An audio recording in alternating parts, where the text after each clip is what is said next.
Welcome to the Reinventing Education podcast, a podcast where we look at different approaches to education, try and sort out the babies in the bathwaters, see what can be done if we remix some different approaches to education. I'm Rob McLeod, joined by Brendan, the well-aged O'Leary. How are you, Brendan? Fine, like a fine wine. Beautiful. Or a fine cheese. So we're starting a new season. We've had a little break with summer holidays. This time, we are looking at the progressive approach to education. Now, if you're brand new to us, skip ahead to the last 5 minutes of this episode. We lay out a framework of what we mean when we talk about traditional, mainstream, and progressive education as different approaches to school. Progressive, we're saying, is the relationship in a school of the counselor and the counseled. So this is the idea where curriculums can be negotiated or co-created, and the student interest and student meaning and contribution to community takes kind of precedence over, let's say, standardized testing, over tradition, over the authority of the school, of the teacher, of the institution itself. So, Brendan, you and I don't have a ton of experience with progressive education. I would characterize that I've had most experience in either mainstream with we've called it a green sheen or a progressive sheen. Like some of the things look like what we're going to talk about today, but fundamentally are being done for different reasons. So I would say I've had mostly mainstream with a hint of progressive leanings or traditional experience in the schools I've worked in. What would you chalk up your experience to being? Yeah, similar. I would say that working in an IB school, there are actual elements woven in that are close to progressive.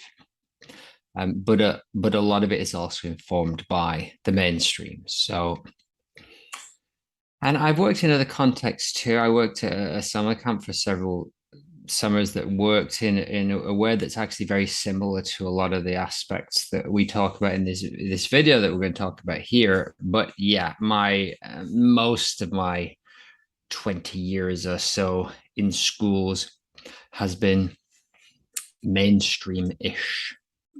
And what we're going to do today is just kind of give a summary of what jumped out to us from this Circle Schools documentary, and then in the end try to kind of summarize it or tie it all together using the 8 aspects of a school that we've talked about here on the podcast before. Brendan, you and your trusty notes, do you want to kick it off with a kind of a summary of some of the main points of this Circle Schools documentary? Yeah, I mean, first up, it is available on Vimeo if you want to throw a few dollars their way and watch it. It's well worth a watch. It features 6 schools, all from the Netherlands, and all have the word democratic or sociocratic in their title. Some of them are for younger kids, primary school age, and others go all the way up to high school. And that word democratic, of course, we know, but we'll dig into what that means in this context a little more. But the word sociocratic. So yeah, that word sociocratic was new to me, and we'll dig into it a little more. Very interesting concept when applied to schools, and very different to the mainstream and traditional paradigms or organizational systems or for philosophies. So we start off in this video, we're looking at these 6 schools, all with names that are difficult for me to say. De Rumite Democratic School, De Valais Democratic Primary School. And like I said, there's 6 of them spread across the Netherlands. They go from some of the junior high schools, and high schools are small, 20 or 30 kids, but as we'll talk about a little bit later, to get funding in the Netherlands, you have to have more than 200 kids. So some of these actually, the primary ones are actually quite big, though the video does tend to focus on the older kids. So most of it focuses on kids from about 13, 14 upwards.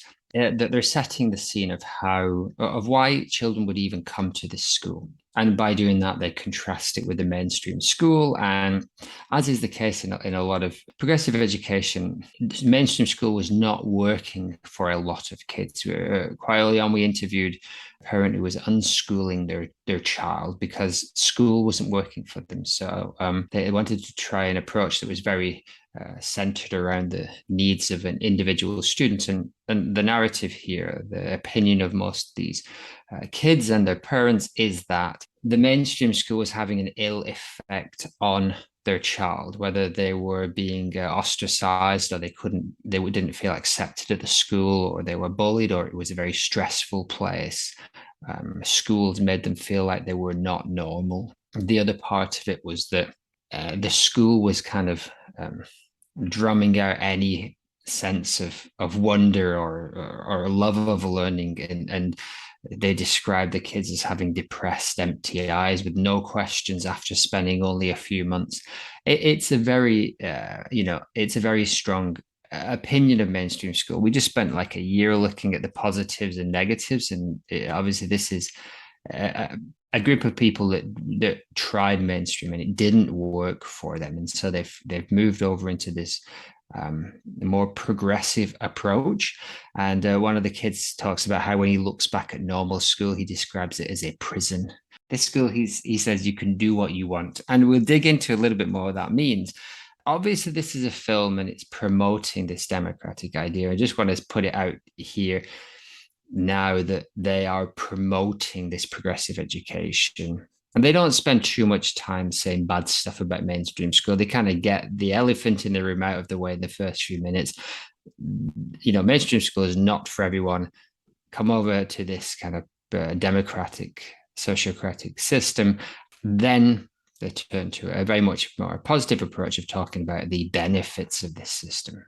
And what was interesting to me is we've heard this narrative a lot, that a progressive, student-centered approach solved the problem of a student who didn't fit either the traditional or mainstream systems that they were in. And that makes a lot of sense. One thing that was surprising, though, was that they didn't have voices, or at least they didn't choose to include them in the documentary, of parents who just said, oh, we were just so happy to hear that this was possible that we just jumped at this. The narrative in the documentary was more, oh, there was a problem with my child fitting in some way to the mainstream or traditional system. This has been a godsend as far as alternatives go. Versus when I think of some of the progressive schools like here in Brussels, there would just be parents who just want their kid in that to begin with because your values as an adult or as, thinking about education align with that. And you go, oh, no question. If I have the choice of putting my kid in traditional, mainstream, or progressive, I'm taking progressive any day of the week. Not to say that there weren't parents, families, or children who did choose this school over others, but it just interesting to me that wasn't included in the narrative. I agree, and that's an interesting framing of the discussion, and it probably speaks to the idea that maybe the people who made this want to take it to a mainstream audience and kind of persuade them that there is a better option for anyone that's hurting in this system, rather than preaching to the converted that's all like, yeah, we know this is great. Why are you making a video to show us that this is awesome? We already agree with you. So I do get that. But I would have liked to have seen a little bit more of like, no, this is just awesome. We knew from day one we wanted our kid to grow up in a system where they get a say in everything they do. But again, I think that's more due to the audience that they're expecting than anything else, because the rest of the movie is very positive. It does show. It doesn't really talk about mainstream or other forms of education once we get into it.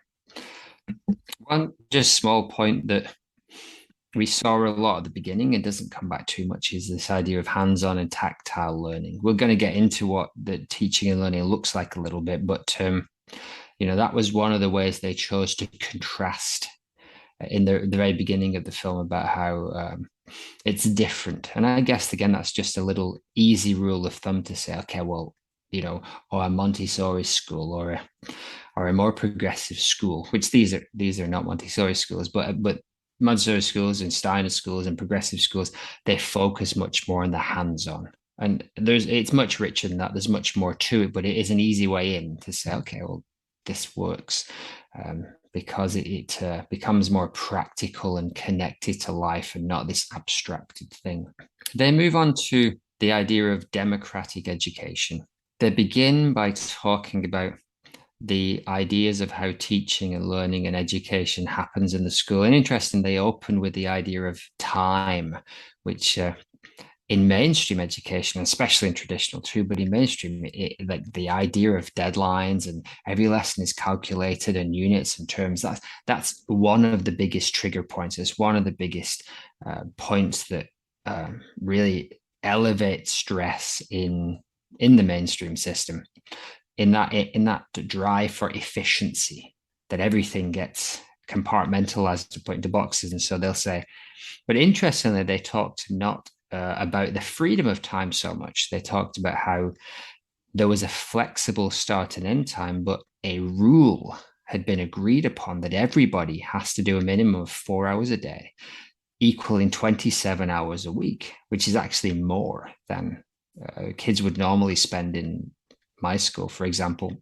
And the doors of the school are open from 8 till 5. So it's an interesting way to start. And I think it sets the scene, because the idea of progressive education starting with freedom and choice and openness, we learn very quickly through this documentary that a lot of it is a negotiated freedom and a choice where discussions have happened. And this agreement about time is a result of an ongoing discussion about what school, how long we should spend in school. Yeah, and what we've said in the past was, with this progressive approach, everything can be deconstructed that has come before. So the things like a timetable that were just a given in traditional or mainstream, deadlines that were just a given, like that is what school was according to traditional mainstream. There's no question. It's like you have that is part of what school is. When we approach it from this progressive lens, we say, well, those things only have to be there if they're serving the student and serving the community and serving well-being and serving, this other role. We're not trying to serve tradition. We're not trying to serve, this meritocracy. We're trying to serve the student and their contribution to the community. So one of the things we can look at is timetables. And how could we reimagine that in order to serve the community? And in this, like you're saying, it's, actually, as long as you're here for 4 hours a day and 27 hours a week, what the rest of that looks like, you're not obliged to be here outside of certain hours unless you wish to be, or there's meaningful contributions. But we need at least this much time with you in order to do something meaningful. Starting with the timetable, that's almost like upending the foundation that like traditional and mainstream's built on, to be kind of like, you're not in Kansas anymore. Yeah, it's sacred. I mean, the discussions I've had as a parent and as a teacher over the years, time is just never something we can really negotiate. Of course, it's flexible to some degree, but the very notion that each individual student can be completely in control of when they arrive and when they leave and how long they stay, that just totally goes against every way that the mainstream progressive school have organized everything. But that leads into the next part. Okay, so when you do arrive and you've chosen when to be there, then you have to weigh up what options you have when you're actually in the school. And this was the part which I wish they'd spent a lot more time on, because I'm really, really interested in how you differentiate to that degree for so many kids. Some of these schools were 40 or 50 kids. So yeah, I get that, because it looked like there were 20 adults there. So, you've got a ratio of 1-2, 1-3. And we've spoken to Armin before about the ratios in his school, and they're very, very high of student to teacher ratio, which allows for a huge amount of support and a huge amount of flexibility. But still, this idea fundamentally underneath it of you have the right to manage your own time, and we're going to trust you and we're going to support you. And again, I wish they dug into the kids who found that more difficult to do, because it was kind of it was kind of just said, oh, we do this. And then it's like, oh, you all do it like all the time. And there's never any real issues. Although there was about later in the video where they're talking to a kid who seems like he was just not coming for some reason.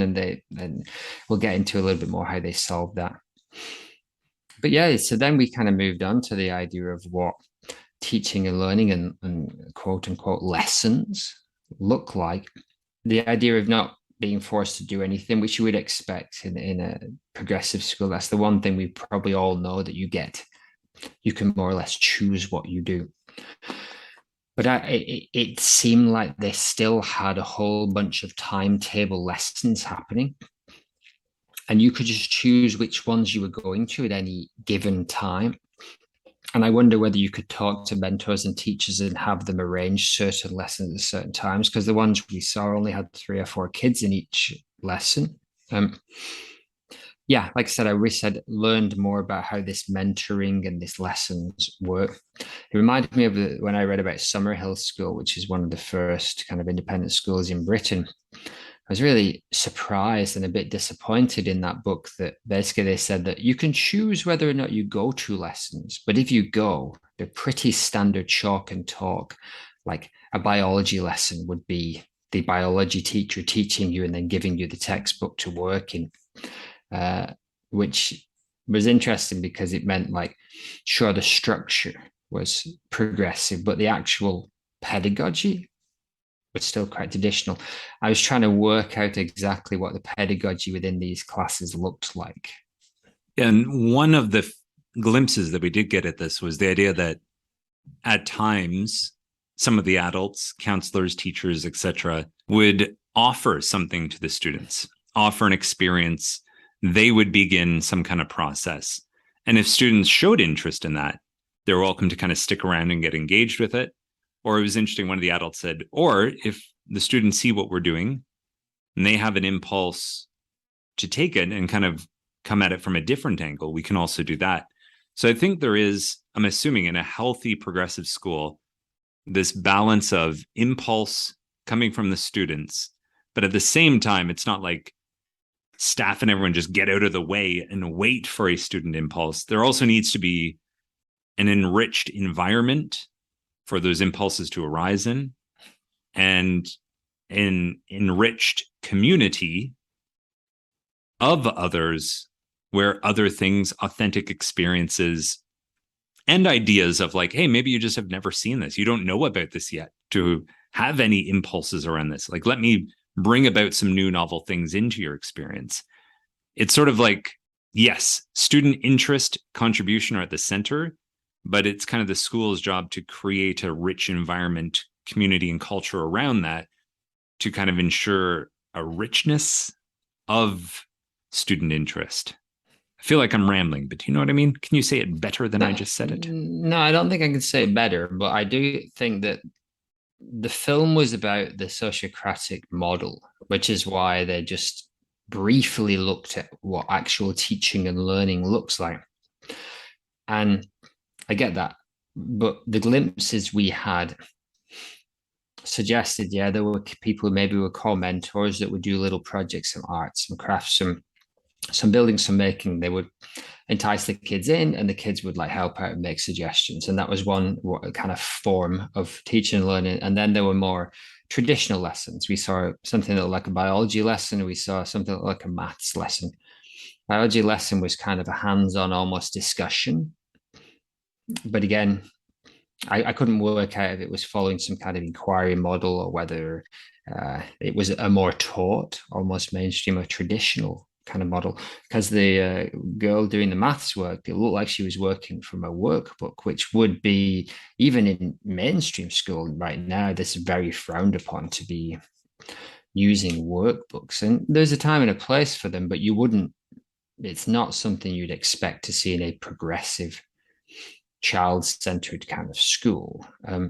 Quite how you would approach things like math and science, whether it's through a scientific kind of inquiry process or whether it is more abstract than that, but you certainly wouldn't necessarily expect a taught lesson. So I kind of wondered how that pedagogy fits in with the progressive democratic model. But there was a lot of talk about how living and learning from the world around us and having a lot of rooms with different functions, like a painting room, a music room, and of course, anything to do with the arts, it works in a conferring model fan. So any kind of writing, any literature, any music, any visual arts works very well on a model where you drop in and the teachers will help you to engage in a particular piece of writing or artwork, and they can coach you and they can counsel you, those kind of models to kind of help you to kind of work out what you want to do next. You know, a coach would have more of an idea of what they want you to do, so a more mainstream approach, but a counselor, which I guess is what we're saying this kind of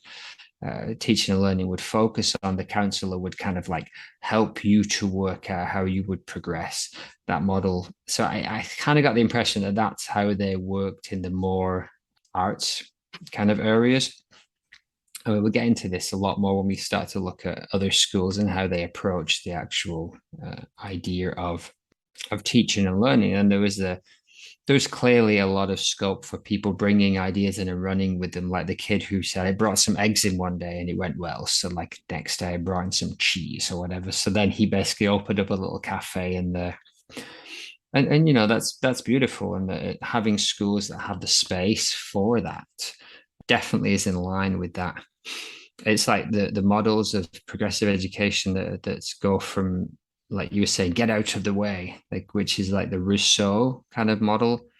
The child knows exactly what they need, just get out of the way. And that's, I think, a lot of people's model of progressive education, and especially people who have a negative approach, because it's the kids who are running around just chaotic and wild. And it's like, this is showing another approach, right? They're showing the one that's more in line with John Dewey's kind of approach of, no, the teacher's got a function there to help that kid develop what they want to do and help them to work with others to become part of the community and part of the society. And they had a smoking zone, which was interesting. There can't be many schools that have a smoking zone. No, even King Carden District Secondary School in the 90s had the butt zone. Really? But behind the back of the bike sheds, wasn't it? No, it was huge. It took up like a significant space of the parking lot. Really? Your school in Wigan didn't have a smoking zone? An official one where the kids were able to go over there and put comfy chairs in there and smoke. Okay, not comfy chairs. No, that's true. It was just like sitting on metal railings. I guess for 16 to 18, the British system works differently, right? So if you're I guess the equivalent of high school for the 16 to 18s is a little bit different, you know. But yeah, like I said, I'd like to have heard a lot more about how they do it and dig into the actual pedagogy, but that's not really why we're here. We are here for the concept of the school circles and democratic or sociocratic organizations. This is what the meat and the potatoes of this documentary is really about. But I think this is really important because this sociocratic organizational system is something that's not really a match for a traditional or a mainstream functioning school. It's tough to imagine taking this sociocratic approach and implementing it in a traditional or mainstream school.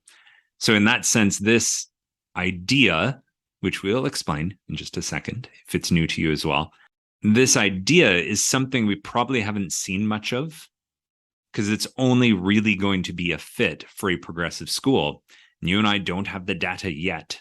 But if we just go with our guts, it's a single and probably a small single-digit percentage of schools worldwide that are actually functioning from this progressive approach. And if they are to do so, I would imagine they require the sociocratic system of communication and organization or something pretty similar to it to make it walk its talk, I would say. If you don't have the belief that the students' opinions, as well as the opinions of all staff and parents, are absolutely valid to making ongoing changes, this won't work. It'll be at best lip service, as we've talked about in a traditional school. If it even has a school government or parent representatives, they might be listened to. is the best they can hope for. And then a student government in a mainstream school might have some say over some small parts. We talked about events and things that were not fundamental to the running of the school. This process, as we'll get into, is saying that every single person who comes to our school has a valid opinion and we're going to listen to you. And if your opinion is the best, if you can get everyone else to give their consent to your opinion, then we will go with your opinion regardless of who you are. And we're going to take the time it requires to do that, because it is a lot of time by the looks of these clips. So, Brennan, can you walk us through? They laid out 4 principles. I don't know if your notes organized it quite that way, but can you walk us through what the sociocratic approach is? Also, just 1 or 2 notes that I had before you do that. One quote, paraphrasing slightly from the film, was, the meaning of democracy is that the people vote and have a say. So if one person is making decisions for the group, then that's not real democracy. And I felt that that really hits at the core of traditional and mainstream approaches to school, because although maybe many people are listened to, as you said, at the end of the day, in traditional and mainstream schools, the people have the authority or the power to make decisions about what the school looks like, what it prioritizes, what it doesn't. Typically, that comes down to a pretty small cabal, pretty small group of folks making those decisions. And this sociocratic approach to making decisions, where all voices have the opportunity to have influence over the system, that is something that's closer to a genuine democratic approach. I guess the mainstream is kind of like representative democracy, where it's like, hey, we've got this head of school that for now we back and we have trust in, and they can call the shots on our behalf. But they weren't really elected by everybody. At best, they were hired by the school board or the school, or some variation of an upper level of authority. But this sociocratic approach, it's more the actual direct democracy of the people can go to the polls on a weekly basis and influence where this is going. Yeah, and those questions about how do you even do that is what they spend most of the time really exploring, and they set it out really well, and they kind of show how it could scale up to a bigger school. I don't know if you're talking schools of thousands of students, but definitely schools of hundreds of students. They show how this model can scale up.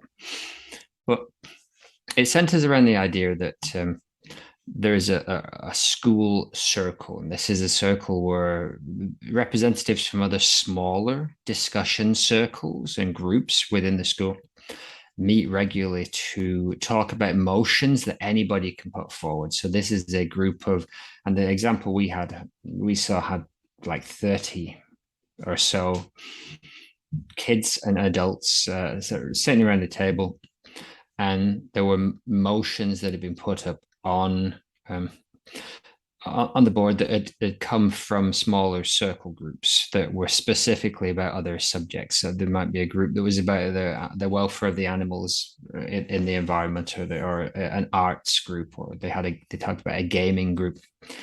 They have their discussion, they make a motion, and then their representative brings that to the school circle. So they have a bunch of motions that they will essentially, just like any of the meetings that we go to, ideally that motion is brought and it's given time, and it's given it's examined to see whether it actually benefits the school. And so what is interesting is that they go around the circle and everybody has to give their opinion first in order, which was really interesting. It's not a back and forth debate. They talk about how a debate, which is the mainstream kind of version, is competitive and maybe it's aggressive, and it's about you getting one over on someone else or making sure your point is heard. This, very much in line with what we talk about in terms of a progressive kind of mindset, is that everyone in the circle, we're going to take time and listen to what you say. Your opinion might change as you hear other people explain theirs. Once everybody in the circle has expressed their opinion, Then they'll go back round, and anybody who has a markedly different opinion to the one that's being proposed will try and persuade the others by once again presenting their ideas. And then essentially everyone is asked to give their consent to an idea. They talked about an example about how many hours a day people could play video games inside the school or screen time. Everyone gave their arguments, and then they go back around the circle in order, and everybody gives their consent. And anybody that doesn't consent, they then kind of begin the discussion and the negotiation of what would we need to change about this idea to get your consent. You don't have to necessarily agree with it. You don't necessarily have to support it. You just have to be able to live with it. And so they go back through and they get the consent of everybody in the circle by tweaking the idea, negotiating the idea, and eventually, they come out of it with a motion that is acceptable to everybody. Yeah, and the way I liked that they worded that was they said, for consent, it doesn't mean that you agree or disagree. It just means you don't have any objections. Yeah. And so then they have the smaller circles where they'll talk through the specifics about there was basically any idea that you wanted to discuss and could get 3 or 4 people together to discuss could be considered a circle. It seemed that was the way. And then you would put forward your motions, and if there were things that you could not decide, they'd go to the bigger school circle idea. So it was kind of this ongoing, and I meet with my colleagues in multiple meetings every week to have a similar idea. The idea of going around in order, and then everybody getting consent on an idea, it is several steps down the line from how pretty much every meeting I've ever been in has worked, right? Basically, you're just asked to throw your opinion in if you've got one. You're not asked to give one regardless. And your consent may not be sought on everything. It might be just like, okay, well, most people, and they talk about democracy in the sense of like whoever gets the most votes, a majority. This isn't that kind of democracy. It doesn't matter if you get the most votes. It's not about winning people over with anything other than a good argument or explanation for why we should do this. And it's very much in line with the idea of progressive mindset being about inclusion of everybody and trying to make a world or a group that is understanding and respects what everybody in that circle needs. Yeah, and they talked about seeing solutions for things from a variety of sources. And they use the analogy of building a castle together, brick by brick. So like, oh, actually, yeah, well, I wanted a castle, but I hadn't thought of that brick that person brought up. Oh, yeah, actually, yeah, I'll include that one. And like piecing these things together. The one thing that went through my mind, just trying to imagine this for myself or for others, was I'm curious if within the school, there's any kind of social, emotional, interpersonal training for the kind of listening, speaking, and empathy skills that would be required for like a high functioning circle. Because I can imagine at times, perhaps there is something you're bringing up and it's not being met with consent right away. And there is that maybe defensiveness or ensuring that you are genuinely, authentically listening to someone's ideas, or that you're not just going along with the thing because it's your friend. You know what I mean? Like, yes, having each person's voice and each person's consent is an important principle. But then I would be interested in like how you ensure the capacity of each person is being, I don't know what the right word is, maximized or dialed in, turned on. People are being very present in this time. I think that would dictate the quality of those discussions in the circles. And, you and I have been in probably some like high stakes meetings, high stakes discussions, controversial discussions, high tempers, all these sorts of things. I would imagine at some point, certain things do bubble up in these circles. And I'd just be interested to know if there is some kind of parallel social, emotional, interpersonal training that ensures the high functioning or a high quality of these circles. Yeah, because everyone we saw, all of the adults already seem to have that. Yeah. And we saw an example of them talking to a group of probably 6-year-olds and trying to talk about the idea of somebody being a facilitator of the circle. And you saw how they wanted everybody to sit nicely and listen, which, struck me as very much in line with traditional values. But then I guess that's just the social expectation if you want to join the circle, because you don't have to join any circles, is my understanding. Although there was a few hints that maybe actually you kind of do, because they talked about Monday circles, which seemed to suggest that everybody was expected to be in those circles. So I did I was trying to read between the lines to say, really, like you don't have to go to any of these circles ever if you don't want to. But they did address that. They did say basically, if you don't show up, your voice won't be heard. But they did make it did present as if because there was so much discussion of every idea, it kind of seemed to have a solution for any big crisis that kind of popped up. It's like, all right, well, often in a mainstream school, if everything's moving so quickly and there's so many moving parts and there's not a lot of time spent on the actual discussion and really getting into the nitty gritty, the amount that might be needed for a system so complex, it seems like that this system is attempting to solve that problem. It's like, you know what, you've got a really complex system there, but it's a good system, but you just need to spend a lot more time actually sitting, talking.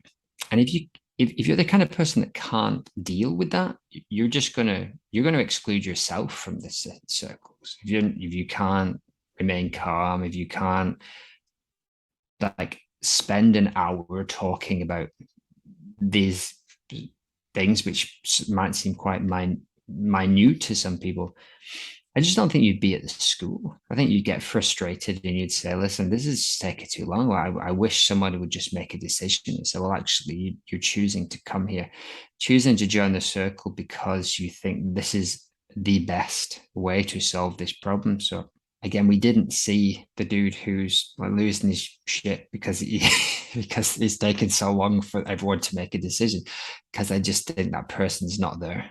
Agreed. And I think we've been throwing around this idea of circles a lot. There is one graphic that they had towards the end that I wish I had seen earlier because it helped me to kind of visualize how all these circles interact. And they sort of put like a big blue school circle in the center of this, saying that, the school circle is sort of where everything comes together. And then they had kind of 4 smaller circles around the edge of the big school circle, one being students' circles, which makes sense, which then had several smaller student circle groups around it that would feed into the student circle. Teachers' circle, so kind of the more direct contact with students circle. Support staff circle, which I took to more mean like the administrative side of the school, the kind of the nuts and bolts behind the scenes stuff, ensuring that, the building is running, staff are there, things are organized. And then finally, the parents circle. So connecting home life and, the voice of the parents and that side of things. So it's sort of like school circle in the center, which I guess is kind of where, I don't know if hierarchy is correct, but it's sort of like school circle is the circle where things that impact everybody come together to be discussed. And they are sort of, that school circle is fed by the student circle, teachers circle, support staff circle, and parent circle. But then even those 4, the students, teachers, support staff, parents, have a variety of smaller circles that are feeding into them. So it is like this real ecosystem of every voice is connected to all the others in some sort of way. And even if you're in just one of these small student circles with 4 people, you can bring up something within your circle that gets fed into the student circle if necessary. And then that student circle can feed it into the whole school circle if necessary. But there is this fluctuation of organization and communication, I guess, across the entire school system. Yeah, it's a very simple organizational structure that essentially says that you meet in a small group a representative can take forward motions into a bigger group, and then there's a bigger group again. And then above this, there would also seem to be a group that collected a representative from each area as well as kind of like the highest level of making the decisions in the school. But yeah, it's a very simple idea based again on the idea that transformative dialogue is at the center of progressive education, that it's not just about freedom of choice. It's about how we all play a part in making decisions that are meaningful, everyone's listening to, and it's that dialogue, bringing your own perspective to the table, and then your words and your actions can make a change, which is at the core of progressive education. It's the revolutionary idea that separates it from mainstream and traditional. Neither of those other paradigms are based on the idea that you, as a person, can, through your words and actions, transform your life and the lives of everyone else around you. That's the absolute core of this. Yeah, and I'll jump ahead to one of the quotes from the very end of it, which jumped out to me, and they were kind of justifying, like, well, why do we need this approach to school in the world? How does it interface with the real world? And they said, so that students can go out to make a beautiful world. And that sounds really nice just hearing that. But the more that, stuck with me, I was like, I've never heard an appreciation for beauty mentioned in any kind of school vision from a traditional or mainstream approach. And not just this idea of beautiful world, but exactly what you're saying, the idea that when students leave us, they can go out into the world to make a beautiful world. And I'll play straw man for a second here, but that idea that you can go out into the world and make the world different through your contributions, your vision, your communication, your engagement with it, is quite different from the kind of generalized idea of the mainstream, which is, we're going to get you ready so you can go out and get the most from the world. The mainstream version is some version of like, dude, the game's already set up, and it's a matter of how well, when you leave here, you're ready to play it. But that game's not changing. And in the traditional idea, this idea of how are you going to uphold your duty to live up to the expectations of the world that's out there. So traditional, hey, how are you going to live up to the expectations that are out there? Mainstream, how well are you going to go out there and play the game that's already in play? This idea of help students go out to make a more beautiful world, that is something that is a fundamentally different conception of why you're in school and why you're doing what you're doing in school. Yeah, and that brings us to the notion of sociocracy and the guy Gerard Endenberg, who I guess developed this theory. Again, not based on a majority of votes. You always have a voice. You always have the equity that we're looking for. And equality in the sense too, is that everybody has the same equal voice, but we're aiming for equity, something that meets the needs of everybody, even if those needs are different. And this is where I started thinking about a more tokenistic student government, or one that only was able to look at very specific aspects of school, versus this where students can, depending on their interests and what they find important, make a change to any aspect of school, make an argument for the length of the day, the amount of things you study, how you study, or anything else. And they come down to, they call it the first principle, was that it was about consent, making tolerance in your decision making. You don't, as we said, you don't have to agree, you just have to say, I'm okay with this. I can, and that's a compromise I can live with, which at its core is actually how the mainstream paradigm kind of exists in the real world. It's the mainstream is all about compromising, but it isn't necessarily all about listening to every voice and looking for that equity. There's parts of that in there. We look at kind of the Enlightenment values of equality and listening to everyone and everyone having a voice. That's where democracy kind of stemmed from. This is taking it I guess, like you say, more direct democracy rather than a representative one of like, how are we going to do this? There's 12 of us sat at the table, we've got a motion or an idea. How are we going to make this? They talked about roller skating was the example they gave. How am I going to live with this decision about how we allow these kids to do this particular thing in our school? Maybe it's like, well, I don't want people to do it at all. This kid's like, don't do it at all. And they were like, really? Like everyone, nobody should ever be able to do it. So he kind of came around to be like, okay, I think if we find a good place for it, we find a good time. And I think the key to this is it's a simple idea, but are you prepared to spend that time listening to everybody and be able to actually respect everybody's opinion and then come to a group decision?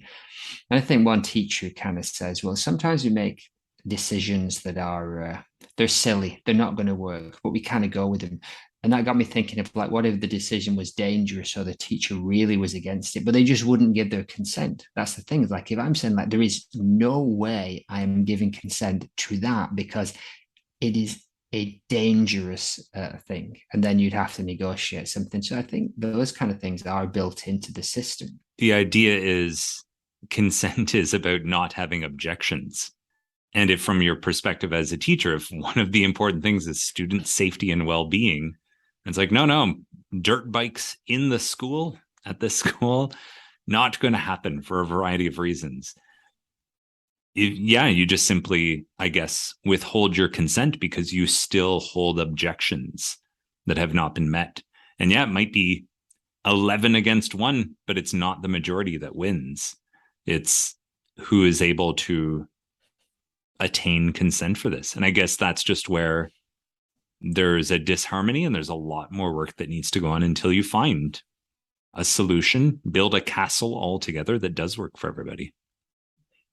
And then that kind of gets you into like, you've got to be able to enter that circle knowing that you will need to compromise and you will need to give your consent. And I do wonder whether it's like, oh, okay, then I didn't see any of that. And I'm guessing that by the time you've decided to be part of this community and gone through that multiple times, that it's like, well, there's no point in me like grudgingly giving my consent. I have to be okay with it. It's not this kind of toxic version of consent where it's like, oh, go on then if you must. It's like, no, it's like, okay, I can live with that. I can live with that kind of that idea. But there's definitely still kind of some frustrations. Again, I was reading between the lines. One kid tried to grab the mic off the other, and the kid turned and gave him a dirty look. But I guess that's where the facilitator comes in, and they're like, okay, we've made our agreements. You don't grab the mic off someone. You don't shout over people. So, and that's, again, progressive education gets strawmanned a lot to be like, oh, it is chaotic here. It is like everybody can do what they want, but that doesn't seem like a healthy version of progressive education. Whereas they're presenting here, it's freedom comes with the responsibility. You want to be able to make those choices. You kind of got to be able to be responsible along with all of us for those choices. Yeah, and it's built off of what we would say are the previous two stages. Like there's still duty, like traditional brings up duty. Well, there's definitely duties and roles and expectations in these circles. And as well, that achievement, that idea of goals, all these sorts of things, they're not just getting together to chat. It's like, no, we need to plan and like execute these things and do things effectively and efficiently. Like, I think the best progressive education is built off of the babies of traditional and mainstream, and then like expands upon them, doesn't just throw out everything and say, it's a circle and like there's no rules, no duties, responsibility. Quite the opposite. There's a lot of rules and agreements in place here. And it's not about just, we don't really do anything. It's like, no, you're doing a lot of stuff here. In fact, it sounds like you're doing more stuff than most mainstream schools are like asking of their people to be doing throughout a typical year. It's a very active place. It's not passive at all. So the straw man idea that progressive is just do whatever you want and there's no rules. Yeah, that exists out there for sure. But if we're looking for what high functioning progressive is, we're likely not to find it there. we're likely more to find it in an environment or system like this. So we see these circles happening in multiple ways, and the idea that dialogue can help us to clarify our ideas, and then we act on the ideas, and everyone gets their say, and we gain consent, and this is a wiser way to approach how we make our decisions, even though it takes a long time. But this is more sustainable. This is what Endenburg talked about, the sustainability of this kind of process. And if a decision is made and you don't like it, then there's always the next circle you can come back and argue it. And sure, well, we're just going to go back and forth forever. But isn't that just a sign that we haven't reached a consensus yet? And isn't this about reaching a consensus? Or getting everybody at least being able to live with the idea is like they talked about the gamers, like the kids who were playing the games and none of them turned up for the circle. And so they got like video games were banned. They got up in outrage, and you can see like, so the gaming circle met and they're like, we got to go back to the main circle and unban video games. And so they had to go and make their case and say, yeah, there's a point for this, there's a case for this. And they were listened to. And it looks like they reached some kind of agreement that was okay for everyone. And it was interesting because it came from a child who felt their friends were playing video games so much they weren't playing with them outside. They couldn't find anyone to play with because they were all off playing video games. And so she brought this motion to ban video games. It was really interesting view of how that kind of process works. But one of the interesting kind of, I guess, side circles was this conflict mediation circle, which is not part of the main organization. But I guess anytime you have a conflict, and this is very much in line with a lot of kind of group counseling ideas or group decision-making ideas and the non-violent communication, Rosenberg stuff of there's no shame in it. You're sitting there and everybody's sitting at the table and sitting around the table, including the people who are harmed and the people who are kind of involved in it, and then some kind of neutral mediators. And basically everyone gets their chance to say what happened and then how they might suggest moving forward. I'll let you respond to that, but the other idea about punishment comes up quickly, which is a really interesting one. In some cases, there's time where students need some time to help figure out how you will solve this.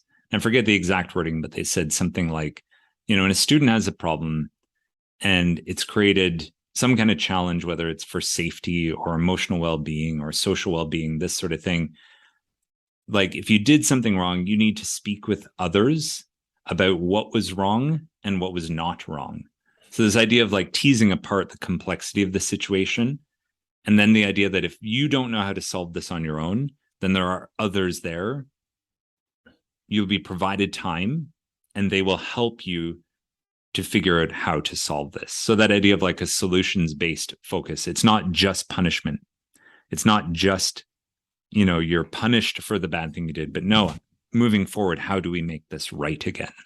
And how do you rebuild the damaged relationships and rebuild trust? And I'd say we talked about, the school that I worked in which elements were more mainstream, more progressive. I definitely say over the last few years, the school has tried to really go down that line of restorative practices when kids have a conflict. Yeah, if you can solve it yourself, fine, great. And it's the same here. They would say you don't just have a circle every time somebody says something you don't like. You try your best to fix this problem by yourself. And it's not a punishment based. It's not about me trying to hurt you as much or more than you hurt me. It's about, okay, this I've been hurt and I want to restore our relationship. And so one of the girls said, I've never seen anyone be punished, but it works. Talking is a better way to learn what you did wrong.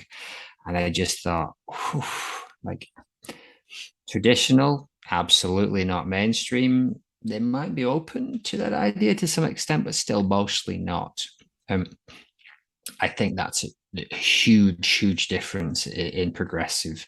The idea that it's not about punishment. It's not about justice in that sense of retribution or something like revenge or anything like that. It is about restoring that broken trust and that broken relationship. So I think we'll get back into this idea of a conflict resolution that isn't based around punishment or shame or scaring people into not doing it, but rather about an approach that is based on the idea of you respecting the people around you as a starting point, and you've done something that means that you no longer have the respect, the mutual respect, and you want to rebuild that. So even on that core level, that's different from maybe how a traditional or mainstream might even believe relationships are built. But I think that's for another time. But the idea of not punishing people for things they've done wrong, whew, talk about revolutionary. It's the kind of thing that might get you in a lot of trouble, but seem to work, at least in the perspective of these documentarians in these schools. So there are two more principles. One being there are still elections here, the sociocratic elections, because there are certain roles and duties that do need to be carried out by people on an ongoing basis. So what I found interesting was the voting was done publicly and with justification. And similar to what you were talking about earlier, the idea of everyone shares an order in the circle, and then your opinion can be actually influenced or changed by hearing what others say. That's a really interesting and transparent and possibly even like vulnerable way of doing this. So voting done publicly with justification, and this idea of having the power to inform the ideas of others. So you might show up being like, "Oh yeah, I'm nominating Brendan, for chair because he's organized and he thinks thorough and he wants to find the wisdom in everything." But then it goes around the circle. Oh no, actually Lenny would be the guy for this role. Like now that I've heard this, I found that to be an interesting idea of that's how you get into one of these central roles.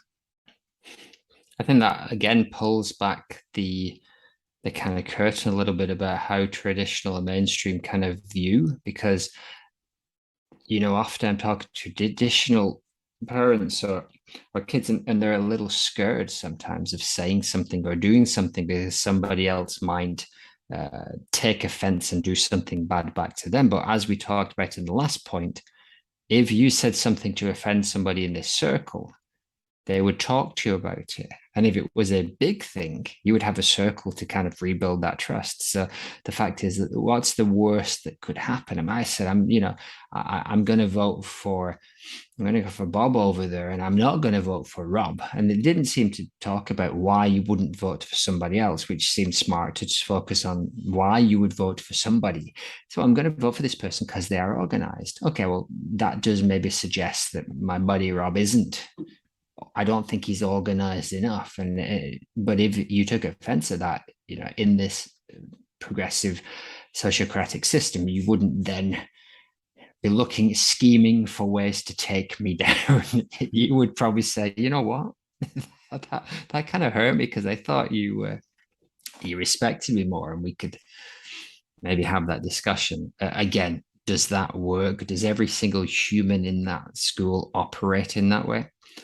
One would hope. I mean, these are learned like actions. We as humans, we could learn to hide our feelings and our ideas, or we could learn to bring them out and be a bit more vulnerable. But if you're in a safe place, and they talked a lot about safety, and they mean emotional safety, right? If you're in a safe place, then it's not really the same level of vulnerability. I'm sharing my honest emotions, but I know they're going to be accepted. So that's a good thing. But like if I just walked in and said tomorrow in a traditional or mainstream, okay, we're doing it this way from now on. It's like, no, you can't just change one thing. We can't all just start doing circles and let's just be as honest as we want to, as we can. And I'm sure you've seen endless TV shows and movies where someone suddenly decides they're being honest and all of the chaos that ensues. There's a great episode of The Office where Pam decides she's going to tell the truth as she tells her fiance how she really feels, and it does not go well. And I think that was what struck to mind of like, there's a time and a place to tell the truth. And what they've done here in this system, in this model, is build a model where you can tell the truth. You can be open. But that only works because everything else is geared towards that. And finally, principle number 4, this idea of double links. We've kind of touched on this already, but the idea that every age group has a circle.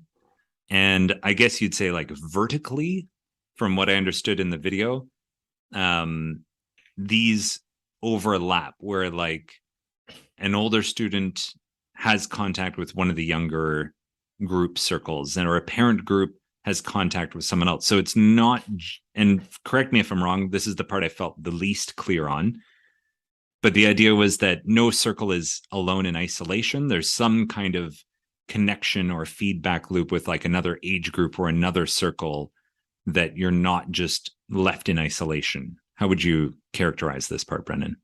So what I think it was is so they had these Monday circles, which was, again, I think everyone in the class was expected to attend, and there was like 10 or 20 kids in there. From that, 2 people would go into the kind of learning circle. So it looks like in this school there's 5 classes, there's 5 grades or 5 groups of kids. Each of those would send 2 people into the learning circle. I think one person is the facilitator, and I think one is voted as a representative. And I don't know if they make the decision every single time or whether there's an ongoing representative. Those 2 would then go into the next circle up. So there's 2 people linking the smaller circle to the big circle.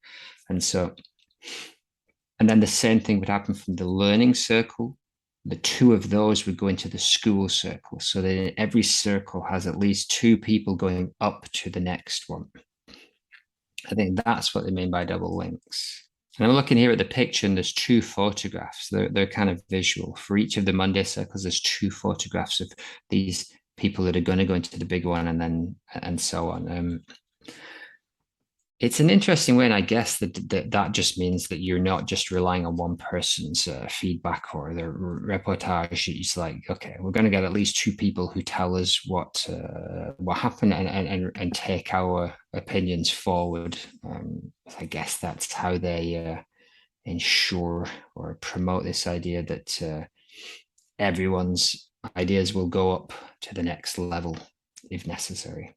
Is this like real democracy, like at the local level?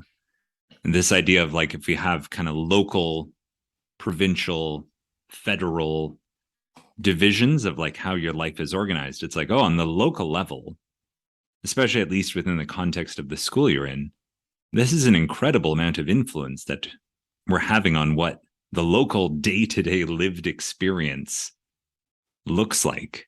So yeah, just even this idea of like, this is, I think, a evolution of a subsection of what democracy's potential is.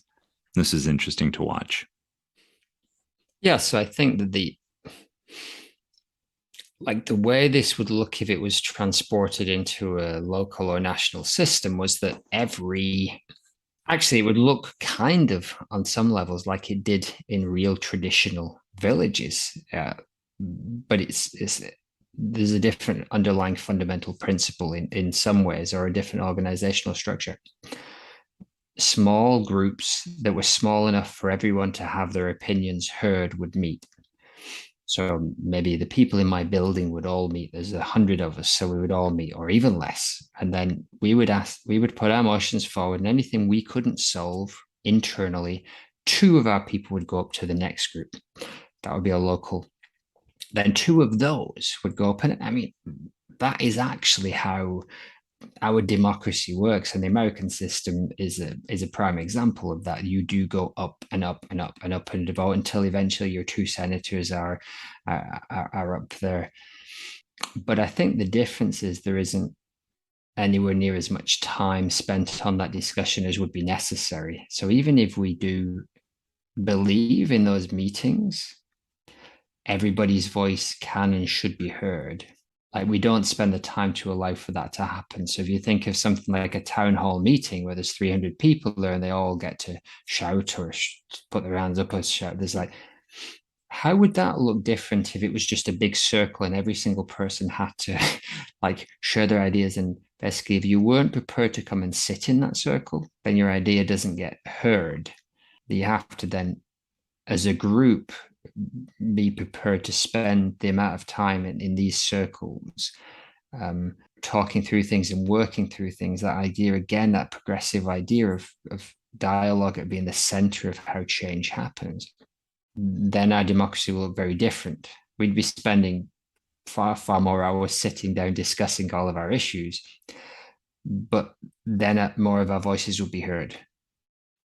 Is it practical on any group of people bigger than 50? I mean, that is a big question. Is there a way that this could scale up? But if we are talking about schools of 50, 100, 200 people, yeah, they made a very strong case that this is a way for decisions to be made that allow everyone's voice to be heard and everyone to at least be okay with what is happening.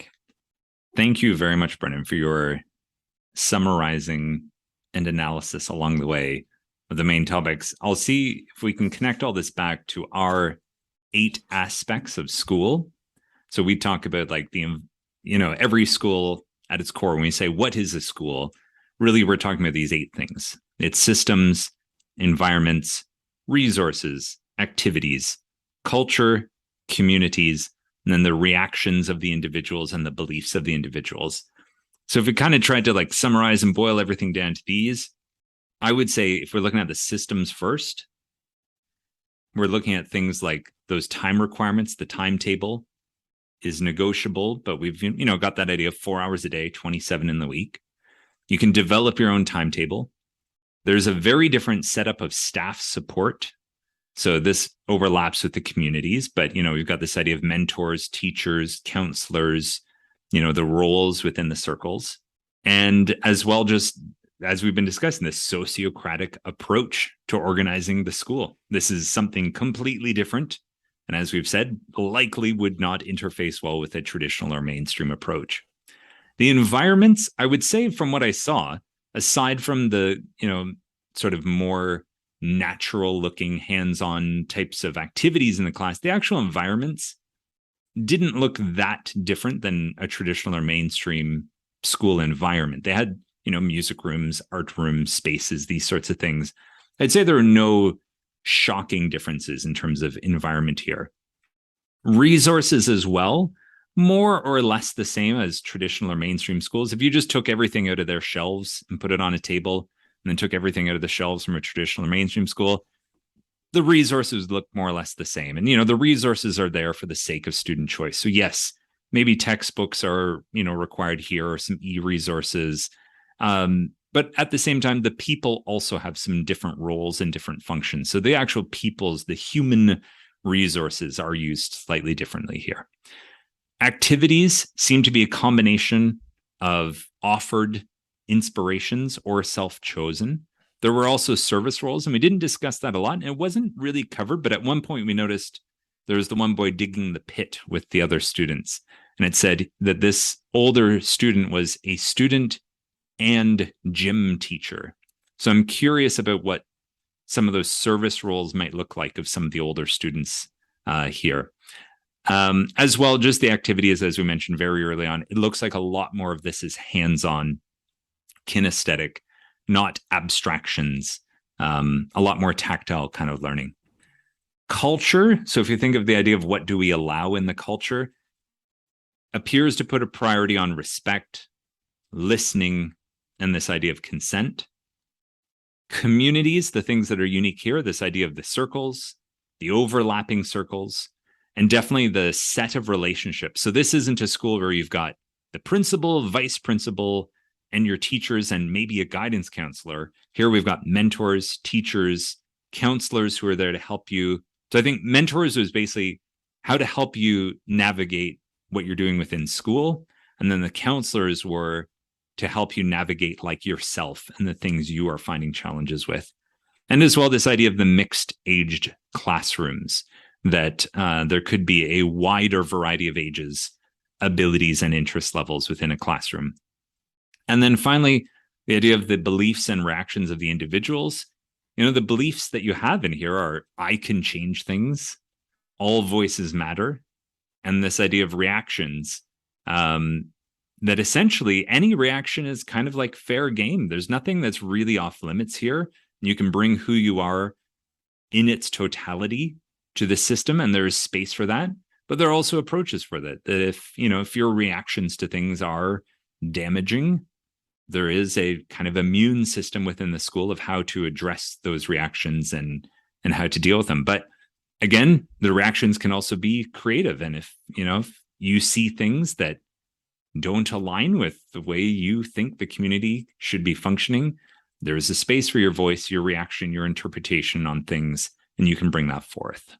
Yeah, absolutely. So I think if you were wandering in there from the outside, this building itself looks as I'd expect in a school. Maybe a little bit more green, but it's a nice standard school building. The people there, I can see teachers, I can see students. The resources, they've got a music room. Okay, so far everything looks as I'd expect from a mainstream or even a traditional. Then you get into it and it's like, okay, the culture and especially the system, if they're in alignment, they are fundamentally different. And then because of the way it's structured, your individual beliefs and reactions are given way more credence in this system than they would be in others. And so, yeah, some real deep fundamental differences that there's a good place for us to start digging into the progressive, because we do want to look at those schools that focus more on the pedagogical freedom and the ability for students to actually, which these schools may do. We just didn't get a lot of time to see that. But this was a really interesting way to get beyond that kind of straw man of the progressive schools, a place of anarchy or a place where it's just everyone's free to do what they want. But it makes the case that actually this is a very sustainable and caring system, which is certainly not easier than the others, but they make a case that this works better for the hearts and minds and lives of everybody involved. Yeah, and we often have added to that idea of progressive education is about the students' interests, desires, meaning, but then we always tag onto that in relationship to the group. And I think that's what we really see in this documentary is, yes, what you're interested in matters pedagogically, socially, as far as the organization of the school, but what you're bringing up doesn't exist in a vacuum. It exists in this meshed network of everything around you, and you can bring up what matters to you, and it can influence the world around you, but that community and the others around you also are there, and we need to find some kind of harmony, some kind of consent between you as an individual and you as an individual within a community. Yeah, so lots of babies, lots of good things there. There's obviously, as we dig more into it, the bathwater, the drawbacks, because it comes at a cost. There's a reason why mainstream and traditional schools don't do this, and it's not just because they're just not good enough. They just like to put everyone in a prison. They don't care. That as we've learned, they care deeply. All of these systems care deeply about learning and about morality and about friendship and creativity, but they have a very different approach and set of beliefs. So looking forward to digging into the progressive school over the next decade or so. And all right, shall we call it there, Robert? Let's call it a day. Thanks, Brennan. Thanks, Rob. Bye. And now, time for the Reinventing Education 3 Types of School in a Nutshell. If you're new to us, hopefully this is a helpful guide to navigate some of the terminology we use on our podcast. All right, so every school and every educator is in a tug of war, and we're pulled in 3 different directions. Each of the 3 directions has its own definitions about what makes for a good education. But this tug of war is difficult to notice because the 3 directions to education each use the same vocabulary, but each of the 3 directions has their own definitions for what that vocabulary means. So let's characterize these 3 approaches with the following names: traditional, mainstream, and progressive. And let's connect each to its relationship between a student and teacher. So traditional uses a master and apprentice model. Mainstream uses coach and athlete model. And progressive uses a counselor and counseled model. Now, these 3 approaches to education would agree on the surface that education has the same 3 aims. Those 3 aims of education are for occupational preparation, the cultivation of citizenship, and self-development. However, each of the 3 approaches to school, traditional, mainstream, and progressive, has completely different ideas about what occupational preparation, cultivation of citizenship, and self-development requires. So how does each of the 3 approaches to education meet the 3 aims of school? Well, with traditional, master, and apprentice, we see that the teacher is an expert and knows the one best way for students to achieve academic success and meet the 3 aims. In the mainstream, the Olympic coach and athlete model, the teacher works to assess and create each student's individual optimal way, balancing the effectiveness and efficiency to achieve maximum academic success in relationship to the curriculum to meet those 3 aims. And finally, the progressive, the counselor and counseled. The teacher and student negotiate the student's path to achieve their goals for academic success to meet the 3 aims.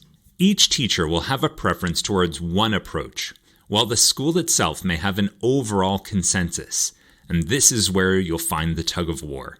These 3 approaches not only define how an education is conducted in the classroom, but it also informs 3 different directions in terms of a school's organization, its culture, and its practices. The traditional master and apprentice requires a clear pyramid of authority, prioritizing security along with duty and tradition, putting trust in those in authority to uphold their duty for the integrity of the system. The mainstream coach and athlete uses a flow chart with a mobility for all, which serves as a flexible meritocracy of authority, prioritizing achievement along with measurable progress and transparency towards meeting specific goals, putting the results of those in authority as important for the integrity of the system.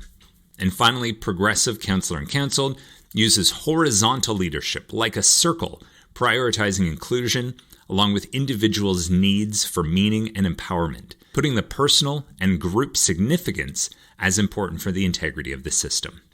We often see tugs of war between how to organize the overall structure, either reinforcing the pyramid, a flowchart, or a circle. Each of these 3 types of school can be done well, somewhat effectively, or poorly, and each can suit a specific context better than the rest. Here on Reinventing Education, we believe it's better for a school to choose the type of school that best suits its students, staff, and community context, and do it to be high functioning. Otherwise, the ongoing tug of war between the 3 approaches comes at the expense of time, resources, passion, and relationships, while not even ensuring that any of the 3 approaches is done well. Here on Reinventing Education, we are exploring the idea of the next type of school, a post-progressive approach to education that prioritizes the integration of these 3 previous types of school. Why? Well, an integration approach would seek a flexible and adaptive balance of the 3 previous approaches as an adaptive approach to inquire into and provide what is deemed a best fit for students, community, and the system in a given context to best meet those 3 educational aims of occupational preparation, the cultivation of citizenship, and self-development as defined by those involved. The integration value attempts to maximize the gifts, when appropriate, of each approach to education, while discerning how to minimize unnecessary drawbacks that are required when wholly investing in doing one approach. In order to integrate the gifts of the three previous types of school, we need to know what we have to work with. So on our podcast, we're digging deep into these three types of school and trying to tease apart the babies and the bathwaters of each one.